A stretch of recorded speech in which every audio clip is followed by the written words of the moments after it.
Esu Rūza Kiškėnienė, dirbu Vilkaviškio Ąžuolo progimnazijoje ir Sūdavos pagrindinėje mokykloje fizinio ugdymo mokytoja metodininkė. Įtraukusis ugdymas tai yra tokia pamoka, kai nepriklausomai nuo mokinių fizinio pajėgumo, sveikatos būklės ar specialiųjų ugdymosi poreikių, mokiniai visi kartu dalyvauja pamokoje, tačiau užduotys yra parenkamos pagal jų individualius gebėjimus. Mokytojas, planuodamas pamoką, iš karto turi numatyti socialinės, emocinės, fizinės galimybės ir galimus ugdymo barjerus, tai judėjimų, sensorinius, netgi elgesio. Ir suformuluodamas pamokos tikslą, jisai turi būti suprantamas visiems mokiniams ir turėti skirtingų sudėtingumo lygius. Mokiniai turėtų atrasti kiekvienas savo sudėtingumo lygį, ką jisai gali atlikti. Tie sudėtingumo lygiai gali būti pagal pratimo intensyvumą, tarkim, darbas poruose, ar vaikas gali vienas atlikti pratimą, ar su mokytojo pagalba, ar su kito mokinio pagalba. Taip pat gali būti naudojamos netgi skirtingos mokymo priemonės, tarkim, krepšinio pamoka, kamuolio varymas. Vieni renkasi tradicinius krepšinio kamuolius, kiti gali pasirinkti mažesnius krepšinio kamuolius, ar lengvesnius kaip tinklinio kamuolius, ar netgi kokius pripučiamus guminius kamuolius. Taip pat pamokoje yra naudojami skirtingi mokymo metodai, ypač dirbant su mokiniais, kurie turi specialiųjų ugdymosi poreikių. Naudojamas labiausiai gal demonstravimo metodas, kai mokinys mato, kaip reikia atlikti pratimą ir jį bando atkartoti. Labai sėkmingai dar pasitaiko stotelių metodas, kai yra tam tikri pratimai atliekami stotelėmis ir mokinys pagal savo tempą, pagal savo pajėgumą atlieka. Čia yra svarbiausia, kad kiekvienas mokinys pasirinktų savo pajėgumo lygį. Vertinamas yra ne vien tik rezultatas, bet iš tikrųjų progresas, asmeninė pažanga, gebėjimai, netgi mokinio emocijos.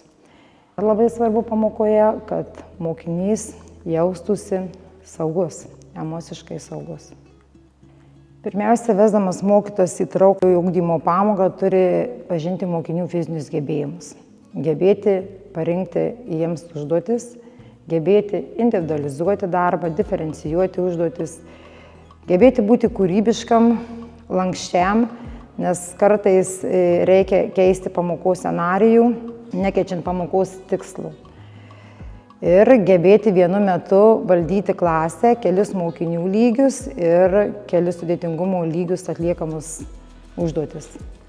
Vaikams su poreikiais nėra labai sudėtinga dalyvauti fizinio ugdymo pamokose, jeigu jie žino, ką turės atlikti, kas iš jų yra reikalaujama ir užduotys yra parenkamos pagal jų sudėtingumo lygmenį. Dar mano manymu yra labai svarbus niuansas yra tas, kad yra pasitikėjimas tarp mokytojo ir mokinio, emocinis pasitikėjimas, kad mokinys atėjęs į pamoką, jisai pirmiausiai turi jaustis saugus. Jis turi bendrauti nuolat su mokytoju, bendradarbiauti ir tas saugumas tai yra kelias į sėkmę. Mokinys tada patiria tą asmeninę pažangą, jisai jaučiasi saugus. Pamokoje nauda yra visapusiška ir mokiniams, kurie yra gabesni, ir tiems, kurie turi specialiųjų ugdymosi poreikių. Gabesni mokiniai geba bendradarbiauti, mokinasi tolerancijos, geba priimti kitus mokinius su mažesniais fiziniais gebėjimais ar tiesiog trupučiuką kitokiais. Mokiniai turintys specialiųjų ugdymosi poreikių jaučiasi pilnavertiški, žaisdami su kitais mokiniais, patiria pamokoje sėkmę ir iš tikrųjų fizinio ugdymo pamoka yra ta pamoka, kur tikrai vaikai noriai ją lanko. Įtraukto ugdymo pamokoje ir kitose pamokose be abejo mokytojas susiduria su kai kuriais iššūkiais. Pirmiausia, tai yra ne visi mokiniai laikosi elgesio taisyklių, tiesiog susitarimų, yra patyčių rizika.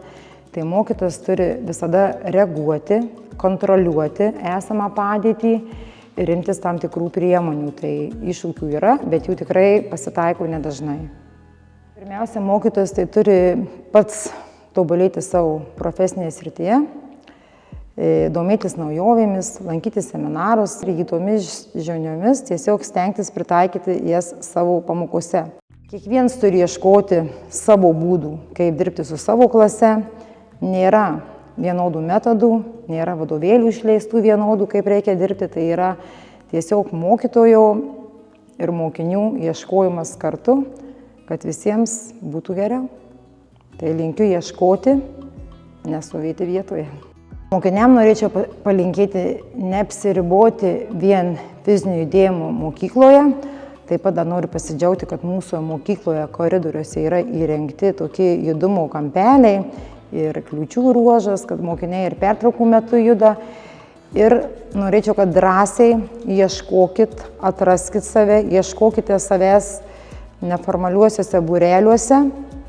Nepasisekė vienur, gal pasiseks kitur, atraskit judėjimo džiaugsmą. Ir judėjimas neapsiriboja netgi ir būreliais. Tai tiesiog turiningai praleisti laisvalaikį su draugais, tai irgi yra judėjimas. Ir mano toks posakis visiems, aš sakau, judėjimas tai yra gyvenimas.